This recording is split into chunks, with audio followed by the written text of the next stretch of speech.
This is the high time. 355 recommend করে উপদ্রুত ঘোষণা করে মণিপুরের মতো সমস্ত থানাগুলোকে নিয়ে নেওয়া উচিত। রাজ্যের বেশ কিছু অঞ্চলকে কি উপদ্রুত এলাকা হিসেবে ঘোষণা করবে কেন্দ্র? ভোট পরবর্তী হিংসা থেকে শুরু করে কোচবিহার চোপড়ার ঘটনায় এই দাবি যে সামনে আসছে। পরিস্থিতি খতিয়ে দেখতে উত্তরবঙ্গে ছুটেছেন রাজ্যপাল সিভি আনন্দ বোস। রাজ্যের বিরোধী দলনেতার দাবি, ঘটনাস্থল ঘুরে দেখার পাশাপাশি ব্যবস্থাও নিতে হবে রাজ্যপালকে। নির্দিষ্ট তথ্য তুলে ধরে জানাতে হবে স্বরাষ্ট্র মন্ত্রককে। শুভেন্দুর মতে রাজ্যে 40 থেকে 50টি থানা এলাকায় এমন পরিস্থিতি যে এখনই ওইসব এলাকাকে উপদ্রুত হিসেবে ঘোষণা করতে পারে কেন্দ্র। আমি মাননীয় গভর্নরকে বলবো কালকে ফিরে এসে তিনি সরাসরি যেন সেন্ট্রাল গভর্নমেন্টকে লেখেন যে পশ্চিমবঙ্গে 355 করে মমতা ব্যানার্জি ভোটে জিতেছেন 21 সালে, তার নির্বাচন 26-এ আছে, তাকে 26 অবধি মুখ্যমন্ত্রী থাকতে দেওয়া হোক। তার অর্থনৈতিক প্রশাসনিক ক্ষমতায় হাত দেওয়ার দরকার নেই, কিন্তু তার কাছ থেকে পুলিশটাকে কেড়ে নেওয়া। This is the high time. 355 recommend করে উপদ্রুত ঘোষণা করে মণিপুরের মতো সমস্ত থানাগুলোকে নিয়ে নেওয়া উচিত এবং এখানে পশ্চিমবঙ্গে ল অ্যান্ড অর্ডারের অ্যাডভাইসার নিয়োগ করে দেওয়া উচিত। যেমন মণিপুরে ex DG CRPF Kuldeep Singh আছেন, এখানেও কোনো কম্পিটেন্ট অফিসার যারা কাশ্মীর থেকে শুরু করে অনেকগুলো অপারেশনে সাকসেস হয়েছেন, তাদের মতো কাউকে এখানে ল অ্যান্ড অর্ডারের অ্যাডভাইসার করে, পার্টিকুলারলি আমাকে নাম চাইলে আমি দিয়ে দেবো, 40 থেকে 50টা পুলিশ স্টেশন এরিয়া এখানে ল অ্যান্ড অর্ডারকে পুরো সিজ করে নেওয়া উচিত। কারণ 355 অ্যাজ এ হোল রাজ্যে লাগানো যায় না, কতগুলো পার্টিকুলার এরিয়াকে মার্ক করে লাগানো যায়। সে মার্ক করে লাগানোর মতো ফিট কেস পশ্চিমবঙ্গে তৈরি হয়ে গেছে। তাই গভর্নর সাহেবকে বলবো উইথ স্পেসিফিক রেকমেন্ডেশন, আপনি চাইলে পারেন, you are the constitution head of the state, আপনি প্রপার রেকমেন্ডেশন কালকে ফিরে এসে করুন, আমরা আপনার সাথে আছি। ভোট শেষ হতেই রাজ্যে যেভাবে আক্রান্ত হয়েছেন বিরোধীরা, তাতে কড়া প্রতিক্রিয়া জানিয়েছে হাইকোর্ট। মুর্শিদাবাদের রঘুনাথগঞ্জে তৃণমূল নেতা রহিম শেখকে দেখা গেছে বোমা ছুড়তে।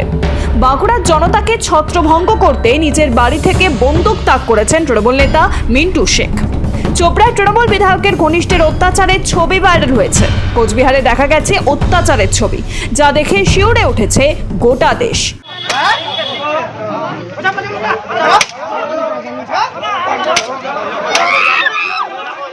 তাই বেছে বেছে এইসব জায়গায় আইন শৃঙ্খলার দায়িত্ব কেন্দ্র নিতে পারে বলে দাবি করেন শুভেন্দু অধিকারী। আমি আমার লয়ারের মাধ্যমে 1821 জনের নাম আমি কোর্টে সাবমিট করেছি, তার আগে ডিজিপিকে মেল করেছি।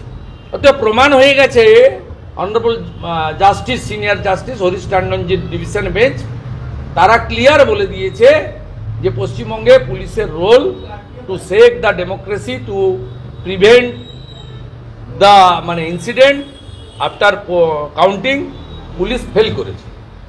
সেন্ট্রাল গভর্নমেন্টকে এবং এমএইচকে অ্যাম্পল স্কোপ দিয়েছে যে তারা যতদিন খুশি সেন্ট্রাল ফোর্স রাখতে পারেন এবং ডু দ্য নিডফুল, যেটা দরকার সেটা করতে পারেন। কিন্তু কুচবিহার এবং আপনার চোপড়ার ঘটনা, তার সঙ্গে আরও দুটো আপনারা অমিট করে যাচ্ছেন, এটাও খুব ইম্পর্টেন্ট। রঘুনাথগঞ্জ 2 মুর্শিদাবাদ জেলার রহিম শেখ জল এবং রাস্তার দাবিতে পাবলিক পঞ্চায়েত অফিসে গেছিল অ্যাজিটেশন করতে। তিনি দুটো বোম হাতে নিয়ে ছুটতে ছুটতে পাবলিককে ডিসপার্স করছেন পঞ্চায়েত অফিসের সামনে থেকে। He is a elected member, his name is Rahim Sheikh, he belongs to Trinamool Congress. Trinamool Congress is the ruling party of the state. Second thing হচ্ছে বাঁকড়াতে মিন্টু শেখ পঞ্চায়েত মেম্বার, তিনি বাড়ি থেকে বন্দুক তাক করে জনগণের দিকে ফায়ারিং করছেন পাবলিককে ডিসপার্স করার জন্য তার বাড়ির জানলা থেকে, এবং ভিডিও দিয়ে leader of opposition.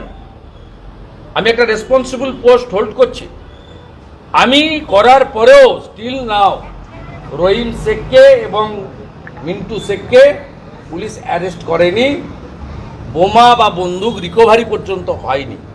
This is the actual ground reality of West Bengal.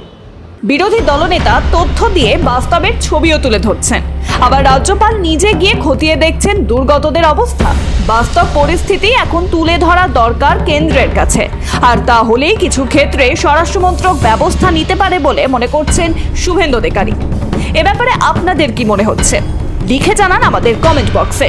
প্রতিবেদনটি পছন্দ হলে লাইক করুন, শেয়ার করুন, সাবস্ক্রাইব করতে ভুলবেন না। ব্যুরো রিপোর্ট, মাধ্যম।